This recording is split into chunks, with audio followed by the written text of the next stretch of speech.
Well, Kyle Dubas watch continues in this great city. He has not given the Penguins an answer yet. We'll have to see if that comes on Friday or next week after the holiday. But to start today's show, I'm going to pretend to be Fenway Sports Group and pitch to Kyle Dubas why he should take this job. That's coming up right after this.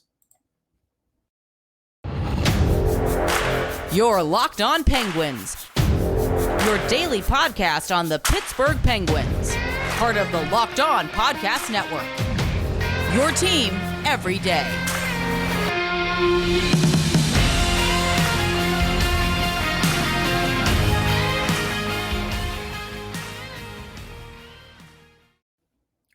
Hello and welcome back to another episode of the Locked On Penguins podcast. I am your host, Hunter Hodes. Remember to follow me on Twitter at Hunter Hodes. Follow the show's Twitter at Analyst of Penguins. And of course, thank you all so much for making this your first listen of the day. We are free and available on all platforms. Just a little bit of a housekeeping note to start the show off. Really excited to be going to StreamYard on Friday. Going to have a brand new graphics package. Nice little new setup in terms of the video.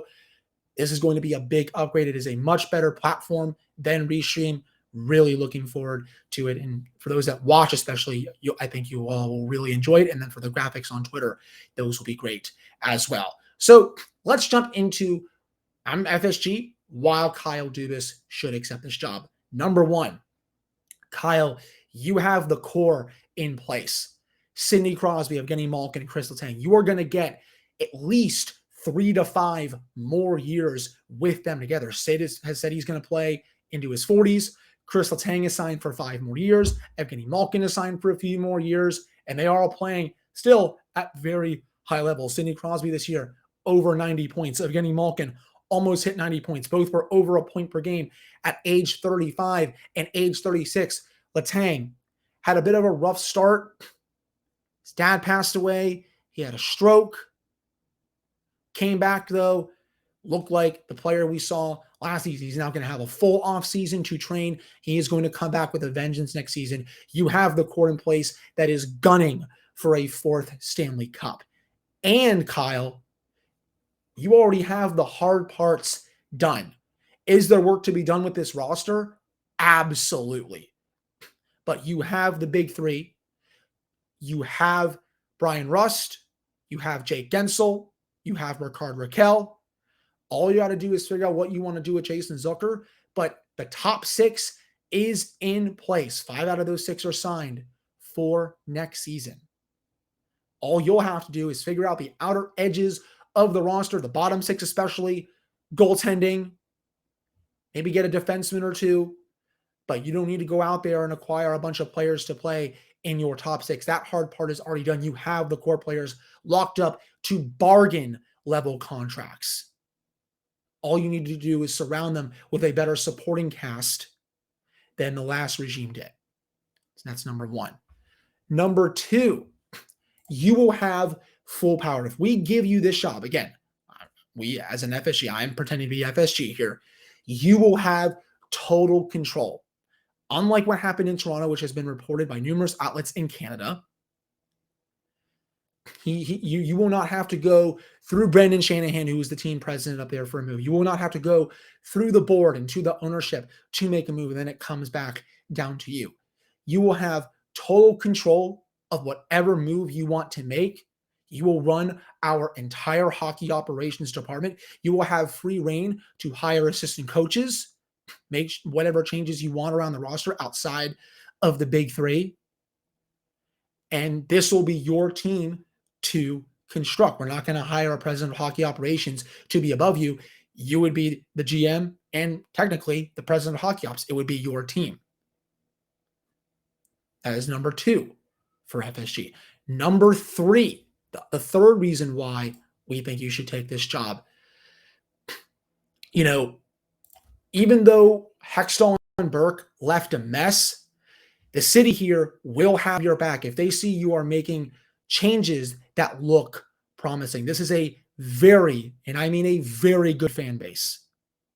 They're beaten down a little bit right now just because the last regime, we didn't agree with some of their moves, especially in the bottom 6 on the back end goaltending. But if you're able to make some adjustments and the fans notice that and they see that you're putting together a more competent team, for next season, they will rally behind you and they will be big fans of your work.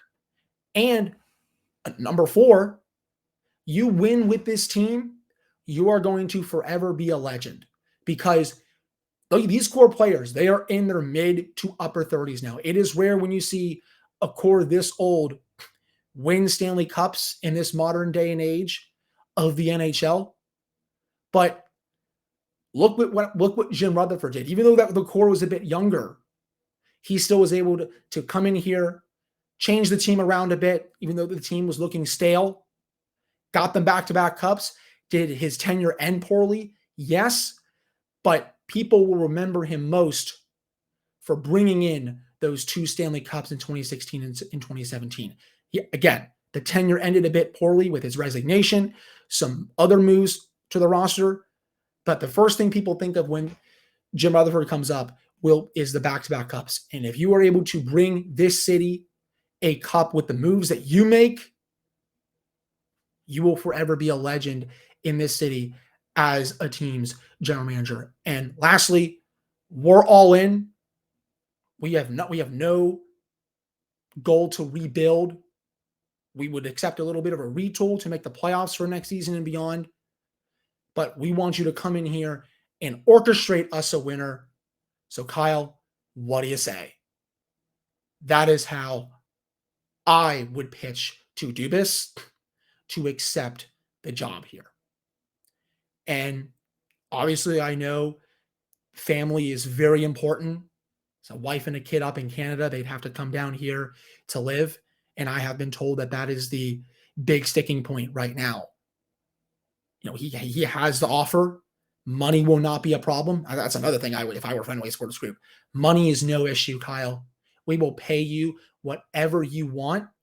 Just give us the name of your agent and we will discuss a contract that works for you. Money is not an issue for our ownership group. Look who we're paying to manage our Liverpool team overseas. That's the last thing I would say in terms of pitching to Dubas. But again, biggest sticking point is family. I think that's what it's going to come down to. Money and power he'll have. But the biggest question will be whether or not he feels like, A, he wants to take this job quickly after being fired by the Leafs, and B, does he want to move his family several hours south of the border? So that is this first segment as I discuss my pitch to Kyle Dubas. Let me know if you have other points that you would make if you were FSG to Dubas. Let me down in the comments. You can send me a DM as well. We continue to have Dubas watch. Chris Johnston said today on his show, he said he's heard from people not directly involved in this situation that it's about 98% that Dubas will be taking the job in Pittsburgh. He says, I don't know if I can place my own percentage quite that high, but it seems like things are trending in that direction. We'll have to see. Again, I am just the messenger here. I have not heard that, but I figured I would pass that along and transcribe that for people on social media and for people here. If you want to go listen to the full quote, you can listen to the Chris Johnston show on Apple, Spotify. It's on YouTube as well. He's a very reputable hockey reporter. He does great work up in Canada. So that will do it for this first segment. Coming up in the second segment, we are going to discuss P.O. Joseph's season in review, the final of the 6 starting defensemen. What I liked, what I did not like, what I'm hoping he improves on for next season, whether I think he will be here for next season. I have to say, because you never know, whoever comes in could look to make some changes to the back end. I don't think anyone really saw Mike Matheson being traded. So I have to put that out there for people. So that's coming up after this commercial break. But before we get into that, we do have to discuss our newest sponsor, Bird Dogs. Attention active individuals. Are you tired of sacrificing comfort for style when it comes to your active wear? Well, introducing Bird Dogs, the game changer in athletic shorts. Picture this. Premium shorts designed for maximum performance combined with unparalleled comfort. Bird Dogs are here to revolutionize your workout routine with their unique built-in liner. These shorts offer ultimate support and flexibility, ensuring you stay comfortable during even the most intense workouts. And here's the best part. Bird Dogs are more than just workout gear. They're versatile enough to take you from the gym to the street without skipping a beat. They're also designed with pockets that actually work. Bird Dogs, they give you ample space to store your essentials while you're on the move. They are also made with premium, breathable fabric that keeps you cool and dry throughout your activities. They are perfect for the trails, the gym, or simply lounging around. They are also the shorts you've been searching for. Order your pair of Bird Dogs today and join the thousands of satisfied customers who have made the switch. Visit birddogs.com/LockedOnNHL and enter promo code LockedOnNHL to get a free custom Bird Dogs Yeti-style tumbler with every order. Bird Dogs, where style meets comfort and performance meets perfection. Get yours now and unleash your true potential. All right, we're back here in this episode of the Locked On Penguins podcast. I am your host, Hunter Hodes. Remember to follow me on Twitter, Hunter Hodes. Follow the show's Twitter @NorthStar And thank you all so much for making this your first listen of the day. We are free and available on all platforms. So let's finish off our starters for the defense here. We finished all the forwards. We're doing the defense now. We'll get to Mark Friedman and Chad Weedle and a couple other reserves later on next week and in the following weeks, and we'll also do the starting goaltenders. But let's finish off here, save the best for last, and do P.O. Joseph. Played in 75 games this year, and I really liked his offensive ability. 5 goals, 21 points in these 75 games. I think that was my biggest concern of his going into the season, was how much offense he was going to provide. Because, before this season, he had only had 20 games of NHL experience. Not much, 5 points in those 20 games. He played in the 16 during the COVID-shortened season in 2021. Only played 4 games last season, but this was his first full year.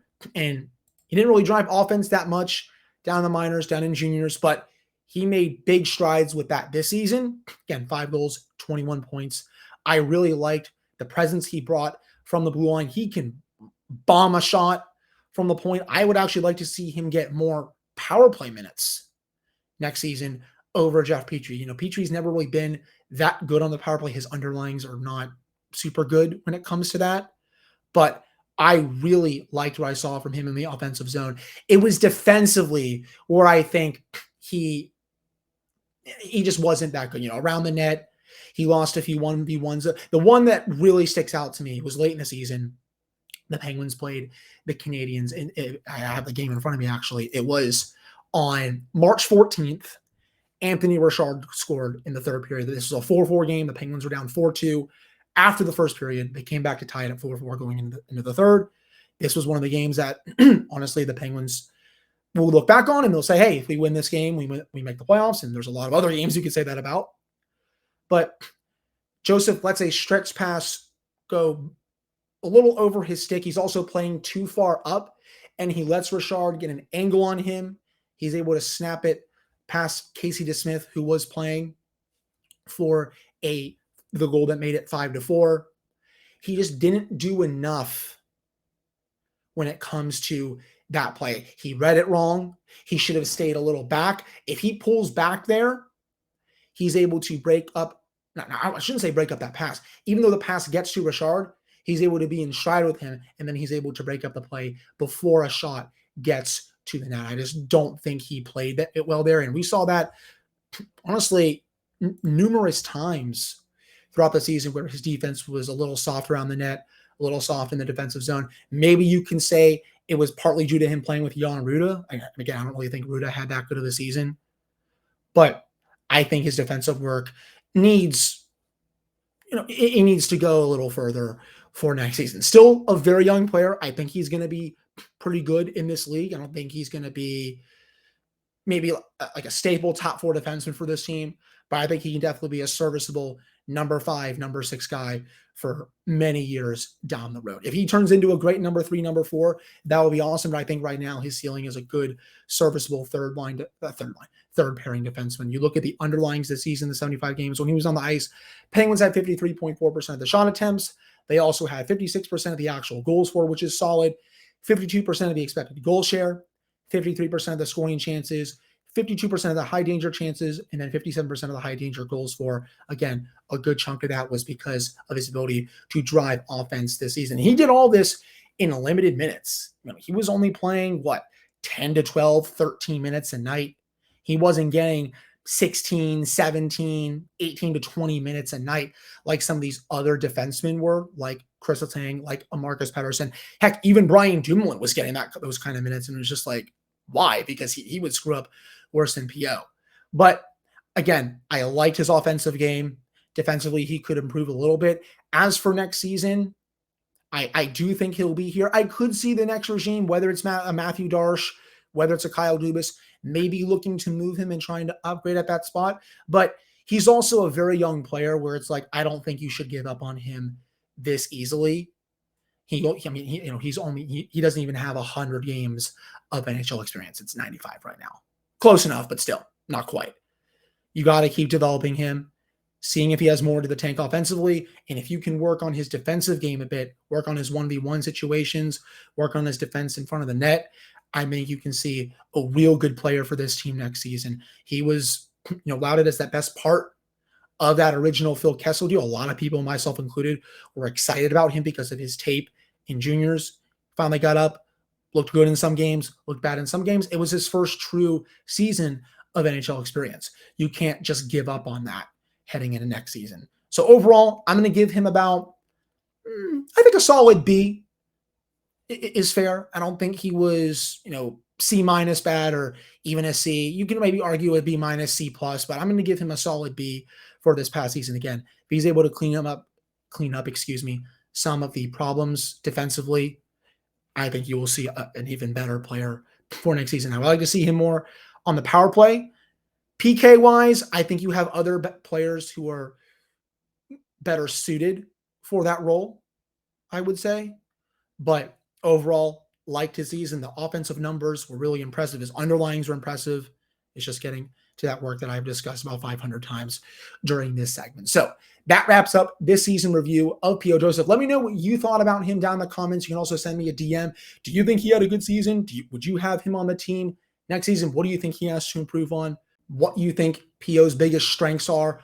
All of that good stuff. Coming up in the final segment, we're going to do some playoff talk, discuss the Florida Panthers and how they got to the Stanley Cup Final, plus check in with the Vegas-Dallas game and just why the Stanley Cup Final is probably going to start a lot earlier than a lot of people expected it to this season. That's coming up after this commercial break. But before we discuss that, we have to get into eBay Motors for a championship team. It's all about making sure every player is a perfect fit. It's the same when it comes to your vehicle. Every part needs to fit just right. So the next time you need parts and accessories, you can head to eBay Motors. With eBay Guaranteed Fit, you can be sure every part you need fits right the first time around. Just add your ride to my garage and look for the green check to know the part will fit, or you'll get your money back. Because just like in sports, confidence is the name of the game when you shop on eBay Motors.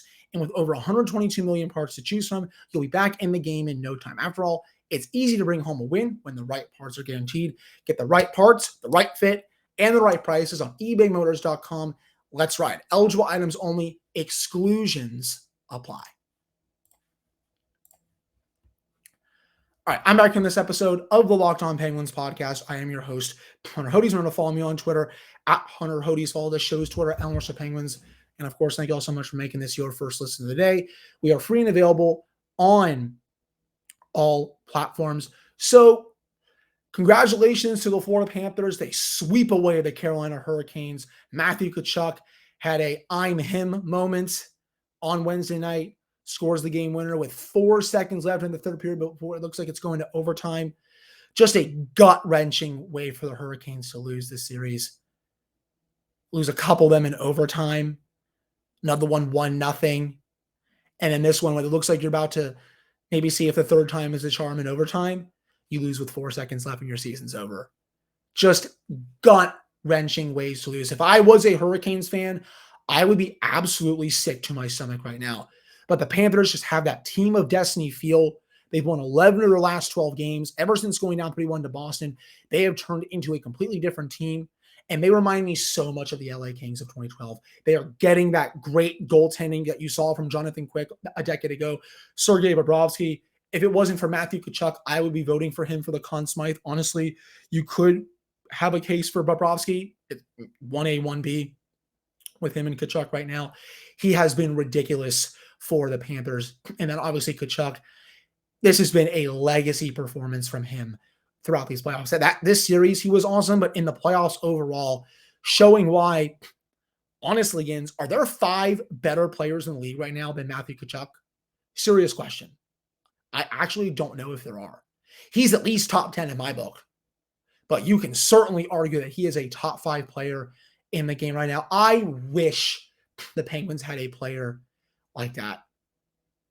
And I know we've all been so spoiled with the core players that are here in the great top 6 talent that's come through, but Tkachuk can score, he can pass, he can play defense. Oh, and he'll get in your face and he'll chirp your brains out. He is such an incredible talent. If I could clone the Penguins with like Matthew Tkachuk, just literal clones, I would. He has been incredible for them, and they just have that team of destiny like feel. Carter Verhaeghe's been great. Anthony Duclair's been really good since coming back. Sam Reinhart, Brandon Montour has turned into a bona fide top pairing defenseman. Sasha Barkov, he's been quiet at times, but he's still having a good playoff run. This is not a team, either of these two teams. It's obviously going to be Vegas, I think, but Dallas is still in it technically right now as of this recording. This is not a team you want to face in the final. Honestly, I'm still probably going to pick against them because I've picked against the Panthers 3 series in a row. They've won. You have to continue it, right? I'll pick Vegas, assuming they get in, just because I'm sure the Panthers will win. But they have done such a tremendous job to show that, why not us? They're fast, they're deep, they play great defense, and they're getting great goaltending. That's what you need to win the playoffs. They play playoff-like hockey, and you have seen it. They kicked the crap out of the Maple Leafs and the Hurricanes, 2 of the best teams in the conference this season. They went 8-1 combined against those 2 teams. And the only one they lost was when the Panthers were up 3-0 in the series against the Leafs. It's crazy. Crazy. Congratulations to the Panthers and their fans. I love that they were throwing the Rats on ice. First time in the Cup Final since 1996. Florida Vegas, assuming that's the final, is going to be a crap ton of fun. I am very much looking forward to it. But that does it for this episode of the Locked On Penguins podcast. Really appreciate all of you guys tuning in, whether it's listening, whether it's watching. We'll see if Dubas Watch ends on Friday. I can totally see them doing a Friday news dump before the holiday weekend. If not, I assume it'll come next week. We will have to see whether he decides to take the job or if he decides to decline it and the Penguins have to go in another direction. But again, thank you all so much for tuning in. I very much appreciate it. I'll be back with another episode for you all on Friday.